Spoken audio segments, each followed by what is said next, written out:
بسم اللہ الرحمن الرحیم۔ سب لائک سبسکرائب اور شیئر ضرور کیجیے گا۔ قسط نمبر 14 کے ساتھ میں ٹھیک ہوں۔ مما اسے برا لگا تھا نصرت کا عالم کو شرمندہ کرنا، تیزی سے کہتے اس نے خود کو نارمل دکھانے کی کوشش کی، ورنہ دل تو کر رہا تھا ابھی عالم کا گریبان پکڑے اور اس سے پوچھے وہ لڑکی کون تھی اور اس نے کس حق سے وہ کہا تھا۔ نصرت اور مصطفیٰ جتنی دیر تک وہاں رہے تھے عالم اس کے پاس نہیں آیا۔ ان کے جانے کے بعد اندر آیا تو نور ناراضگی سے رخ موڑے نیم دراز تھی۔ اسے ایک نظر دیکھتے کپڑے چینج کرنے چلا گیا۔ سارا دن ہاسپٹل میں گزارنے کے بعد جسم تھکاوٹ زدہ تھا۔ نور لائٹ بند کرتے سائیڈ لیمپ جلائے، مدھم روشنی میں اس کی آواز پہ نور بس ذرا سا ہلی تھی۔ میری طرف دیکھیں، اس کے قریب ہو کے لیٹتے رخ اپنی جانب کیا، لیکن اس نے اپنی گردن ایک طرف اکڑ رکھی، آنکھوں میں بے تحاشا نمی تھی۔ مجھ سے ناراض ہیں؟ عالم اس کے اوپر سے ہوتے دوسری جانب آئے۔ نہیں، اس نے آنکھیں بند کر لی، چہرہ لال ببو ہو رہا تھا۔ مجھے سونے دیں۔ سونے تو میں بھی نہیں دوں گا، پلیز تنگ نہیں کریں، میرے سر میں پہلے ہی بہت درد ہو رہا ہے۔ میں دبا دیتا ہوں۔ فوراً ہاتھ ماتھے پہ رکھا جو نور نے جھٹک دیا، دور رہیں مجھ سے، مجھے آپ سے بات نہیں کرنی۔ مجھ سے بات نہیں کریں گی تو آپ کو نیند بھی نہیں آئے گی؟ آ جائے گی۔ بازو آنکھوں پہ رکھتے لاتعلقی دکھائی۔ عالم کچھ دیر اسے دیکھتا رہا، پھر اس نے بھی اسی کی طرف پشت کرتے آنکھیں بند کر لی۔ وہ جانتا تھا نور کو کسی چیز کی اذیت ہو رہی ہے۔ کس چیز کی اذیت ہو رہی ہے؟ لیکن وہ چاہتا تھا وہ خود اسے کہے، وہ اسے بتائے کہ وہ تکلیف میں ہے۔ نور نے بازو کی جھری سے رخ بدلے عالم کو دیکھا تو وہ بھی اسی کی طرف پشت کر کے لیٹ گئی تھی۔ عالم نے سرسراہٹ محسوس کرتے اس کی طرف دیکھا۔ مجھ سے ناراض ہو کے سو جائیں گی لیکن کہیں گی نہیں۔ اس کی طرف پلٹتے بازو کے حصار میں لیا۔ نور بس اتنا یاد رکھیے گا، میں تب تک صرف آپ کا ہی ساتھ رہوں گا جب تک میرے وجود میں سانسیں باقی ہیں۔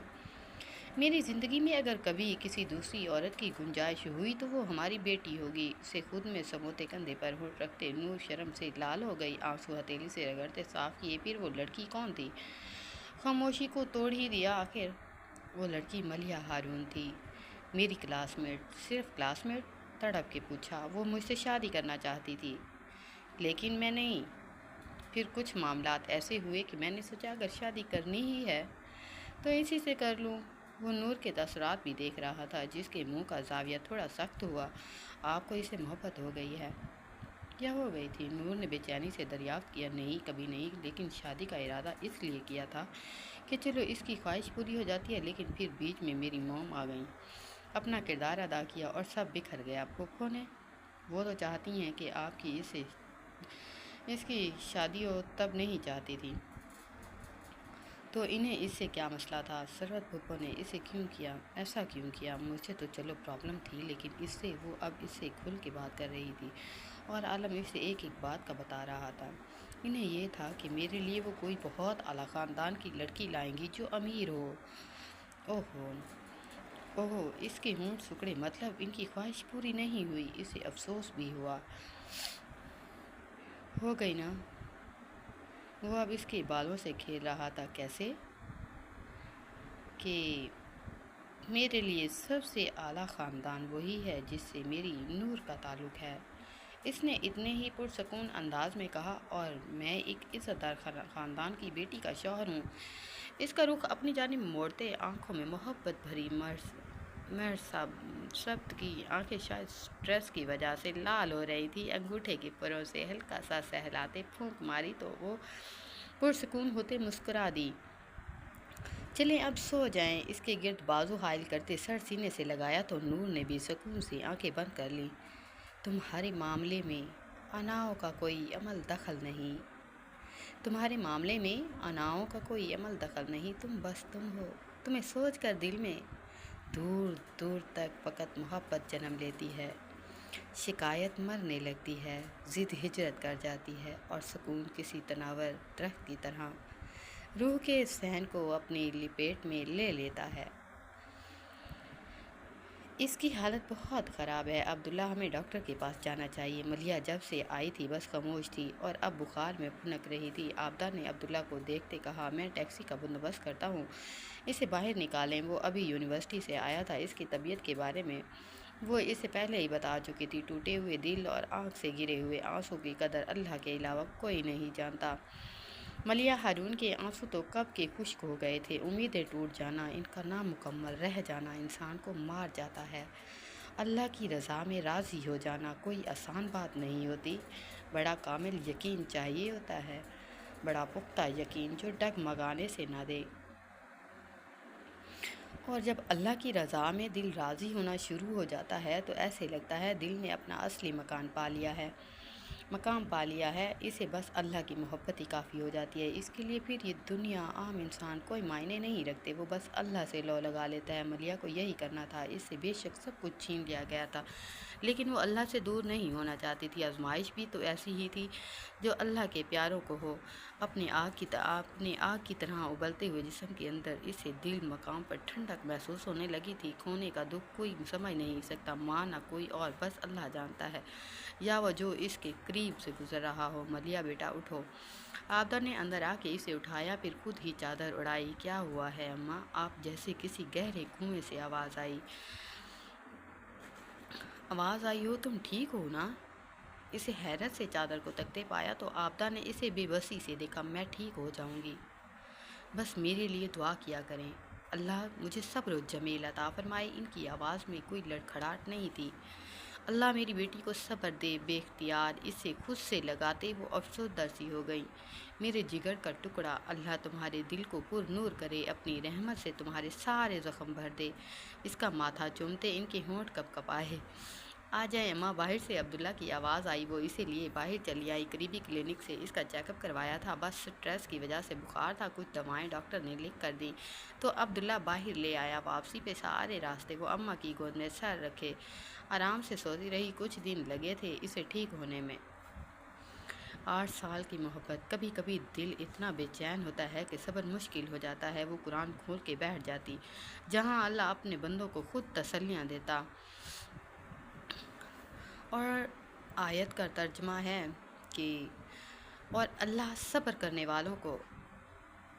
والوں کو ہم بھلے اعمال کا بہترین بدلہ ضرور عطا فرمائیں گے۔ اور اللہ سے باتیں کرنے لگی تھی جو وہ دنیا والوں کو نہیں بتا سکتی تھی، وہ اللہ کو بتانے لگی تھی، اور اللہ ہی تو ہے جو سننے والوں میں سب سے بہتر سننے والا ہے۔ رات کا آخری پہر تھا، دور سے کتوں کی بھونکنے کی آواز آئی تو وہ اٹھ کے سیدھا ہوئی۔ اس کی نظر سامنے روشنی سکرین پہ ہو گئی، وہاں سب کچھ نارمل تھا۔ دوبارہ کرسی کی پشت سے ٹیک لگاتے آنے والی جمائی کو روکا۔ پتہ نہیں کب میں یہاں سے اٹھوں گا، میری تو کمر ہی اکڑ گئی ہے۔ ادھر ادھر دیکھتے بازو ہوا میں بلند کی اور پھر ایک زور کی انگڑائی لی۔ سامنے سکرین کے نچلے حصے پہ نگاہ دوڑائی تو 3:30 ہو رہے تھے۔ اللہ کے بندے اٹھ کے نماز ہی پڑھ لو۔ ہم کلامی کرتے ایک بار غور سے سکرین کو دیکھا، پولیس والے سبھی سو رہے تھے۔ اس سے پہلے کہ نوافل پڑھے، پھر دعا مانگی کہ واپس آیا تو سامنے کوئی بھی نہیں تھا۔ اس نے جلدی سے ویڈیو کو تھوڑا بیک کیا، پھر تیزی سے موبائل نکال کے ڈیمون کو کال ملائی۔ سر، ہمیں وہ آدمی مل گیا ہے، میں جا رہا ہوں اگر اجازت ہو۔ اوکے، نکلو، میں پہنچتا ہوں۔ اپنی آنکھیں بمشکل کھولتے پاس لیٹے وجود کو دیکھا، پھر احتیاط سے اٹھتے وہ دروازہ بند کر کے باہر نکل آیا۔ پھر ڈرائیونگ کرتے وہ تھانے تک پہنچا۔ کبیر پہلے ہی آیا ہوا تھا۔ یہ آپ کی گن ڈومین۔ کبیر نے اپنے کوٹ سے پسٹل نکالتے اسے پکڑائی، جو اس نے سر ہلاتے پکڑ لی۔ اندر داخل ہوتے سب سے پہلے انہوں نے دروازے بند کیے تھے۔ سر، وہ لوگ پیچھے کی طرف ہیں۔ کبیر اس کے پیچھے چل رہا تھا، سفید شرٹ اور بلیک ٹراؤزر میں ملبوس۔ وہ آدمی آگے چلتا، پھر ٹھٹراتے سامنے ہوتی کارروائی دیکھی۔ 6 لوگ ہیں سر۔ کبیر اس کے پیچھے کھڑا تھا۔ ڈومین نے گھور کے اسے خاموش رہنے کا کہا۔ وہ لوگ پسٹل کا تبادلہ کر رہے تھے۔ ایک قدم بھی اپنی جگہ سے مت اٹھانا۔ سامنے کھڑے پولیس والے کی ٹانگ میں فائر کرتے وہ ایک دم سامنے آیا۔ کبیر اس کا اشارہ پاتے گھوم کے دوسری طرف آ گیا۔ وہ سب گھبرا کے اٹھ کھڑے ہوئے کہ کون ہو تم؟ تمہارا باپ۔ ایک اور فائر انسپکٹر وقاص کی ٹانگ کو چیرتا چلا گیا۔ درد سے بلبلاتے وہ اسے پہچان گیا تھا، لیکن آنکھیں بند ہو گئی تھیں۔ یہ پولیس اسٹیشن ہے یا اڈا؟ ان کے ہاتھ سے مال چھینتے اس نے بیگ دروازے کی جانب اچھالے۔ یہ سیل ہو رہا ہے۔ اب تم ایک درمیانی عمر کے آدمی کی طرف گن تانی، میرے آگے لگو۔ کبیر پھر پیچھے کھڑے کبیر کو مخاطب کیا، یس سر۔ اوکے۔ یہ لوگ یہاں سے نکلنے نہیں چاہیے۔ انسپیکٹر کے کیبن میں آتے اس نے ہتھ کڑی نکالی اور اس آدمی کو پہنا کے سلاخ کے ساتھ باندھ دیا۔ پھر واپس پلٹا، سارے کاغذات اور ڈرگز اٹھاتے اس نے غور سے دیکھا وہ لوگ کس چیز کو سیل کر رہے تھے۔ کوئی زمین یا فیکٹری؟ یہاں قانون چل رہا ہے یا دھندا؟ مجھے لگتا ہے تم لوگوں کو دوبارہ سبق پڑھانا پڑے گا۔ جن کو گولیاں لگی تھیں وہ بے ہوش ہو چکے تھے، باقی 3 ویسے ہی اتنے سہم گئے تھے کہ انہیں مارنے کی ضرورت ہی نہیں پڑی۔ اس تھانے میں جتنے بھی ملازم ہیں ان سب کو ڈسمس کرواؤ، یہ سیل رہے گا۔ واپس مڑتے ان سب سے ایک قہردار نظر ڈالی، آدھی رات کو سکون میں خلل ڈالا، پیچھے مڑ کے ڈرے ہوئے آدمی کو رکھ کے تھپڑ جڑا۔ یہ سب چیزیں تمہارے خاندان پہ ہی اثر انداز ہوتی ہیں، تم بھگتو گے جب گلی گلی فقیری کرو گے، سرد لہجے میں کہتے اس کی آنکھوں میں لہو اتر آیا۔ ان کا بھیجا ٹھنڈا کر کے آنا۔ کبیر کو ہدایت دیتی، گولی اس کے ذریعے اسی آدمی کی ہتھ کڑی توڑی، پھر اسے کتوں کی طرح گھسیٹتے ہوئے گاڑی تک لایا۔ ایسے کام کرنے کے لیے بڑے بہادر لوگ ہونے چاہیے، تم نے تو ذرا مزاحمت بھی نہیں کی۔ گاڑی لاک کرتے وہ خود بھی بیٹھ چکا تھا۔ پتہ ہے کیوں؟ پیچھے بیٹھا آدمی ہنسا۔ جو پلاننگ تم نے کی تھی ہماری اس سے آگے شروع ہوتی ہے۔ ہم جانتے تھے وہ کیمرے لگانے والا آدمی تمہارے ساتھ ملا ہوا ہے۔ اپنی جینس سے پسٹل نکالتے اس نے ڈومین کی گردن پہ ٹکایا۔ اب شرافت سے گاڑی اس طرف پھیرو جہاں میں کہتا جاؤں۔ ڈومین ایک نظر اسے سامنے لگے مرر سے دیکھا، گن عین اس کے کان کے نیچے رکھی ہوئی تھی۔ ایک لمحے کے لیے وہ معصوم چہرہ اس کی نظروں کے سامنے گھوما۔ معصوم چہرہ کس کا ہو سکتا ہے؟ اور وہ ہے ملیحہ کا چہرہ۔ تو اس کے ساتھ ہی چلو بتاؤ کہاں جانا ہے؟ ایک ہاتھ کھڑا کرتے دوسرا ہاتھ ہوا میں اٹھایا۔ پہلے گاڑی کے لاک کھولو، جلدی کرو شاباش۔ اب اس کی آواز وزنی تھی، پہلے کی طرح منا نہیں رہا تھا۔ ڈومین نے اس کے کہنے پہ لاک کھول دیے۔ گاڑی روکو اور میرے یہاں سے غائب ہونے تک تم گاڑی سے نہیں اترو گے۔ گن دور کرتے وہ سڑک کے دروازے کے قریب ہوا چلا گیا۔ ڈومین اسے دیکھتا رہا، جو نہیں اس کا دھیان دروازہ کھولنے کی طرف ہوا۔ اس نے ہاتھ گھما کے اس کے ہاتھ سے گن نیچے گری، لیکن وہ دروازہ کھول چکا تھا۔ باہر نکل کے سر پٹ بھاگا۔ ڈومین نے بھی باہر نکلتے ہی اس پہ گولی چلائی، لیکن وہ شاید دور جا چکا تھا۔ واپس گاڑی میں بیٹھتے سر سیٹ سے ٹکایا اور گہرا سانس لیا۔ وہ ان کے ہاتھ سے نکل گیا تھا۔ شٹ! آنکھوں میں شدید غصہ تیر رہا تھا۔ چلو جو بھی تھا وہ انہیں دوبارہ ڈھونڈ ہی لیں گے۔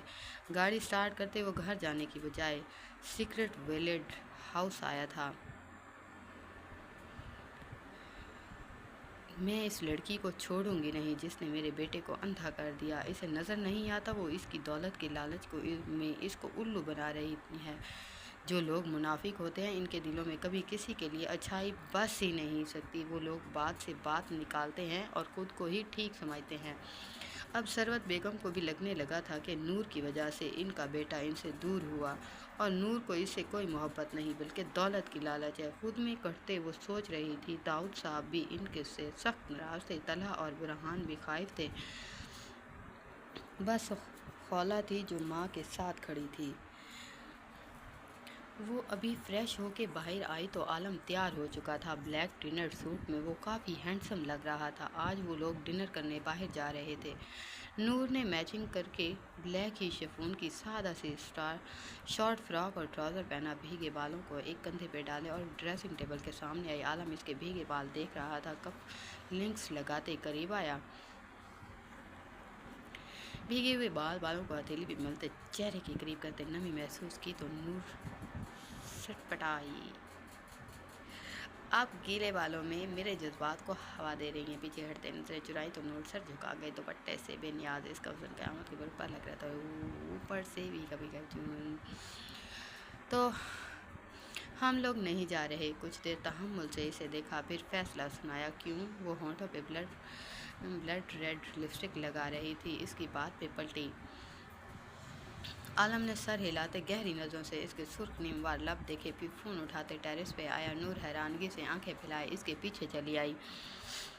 کیوں نہیں جا رہے؟ وجہ تو بتائیں۔ لیکن عالم فون پہ مصروف، کھانے کا آرڈر دے رہا تھا۔ یہ کیا بات ہوئی بھلا؟ ناراضگی سے گھورا وہ فون بند کر کے اس کی طرف متوجہ ہوا، پھر سنجیدگی سے اس روٹھی ہوئی حسینہ کو دیکھا، پھر ہاتھوں جیب میں ڈالے قدم قدم چلتا اس کے قریب آیا۔ نور سرکتے پیچھے دیوار سے جا لگی۔ کیا کر رہے ہیں؟ آنکھوں میں مچلتے ہیں جذبات نور کو بہت کچھ باور کروا رہے تھے، لیکن وہ پھر بھی سمجھنا نہیں چاہ رہی تھی۔ ایک طرف سے نکلنا چاہا تو عالم نے بازو دیوار پہ رک تھے، راستہ روکا۔ پہلے حشر سامانیوں کے انتظامات ہوتے ہیں، پھر سونے پہ سہاگا ناراضگی ظاہر کی جاتی ہے۔ ہم جیسے کمزور دل والے بہکیں گے نہیں تو اور کیا کریں گے؟ جب سے کہتی وہ اس کے کان کے قریب جھکا تو نور دیوار کے تقریباً چپک ہی کھڑی تھی۔ عالم نے دوسرا ہاتھ اس کی کمر پہ رکھتے اپنی جانب کھینچا تو وہ بے جان گڑیا کی طرح اس کے ساتھ کھینچی چلی آئی۔ امید ہے آج کی ایپیسوڈ آپ کو پسند آئی ہوگی۔ اللہ حافظ، فی امان اللہ۔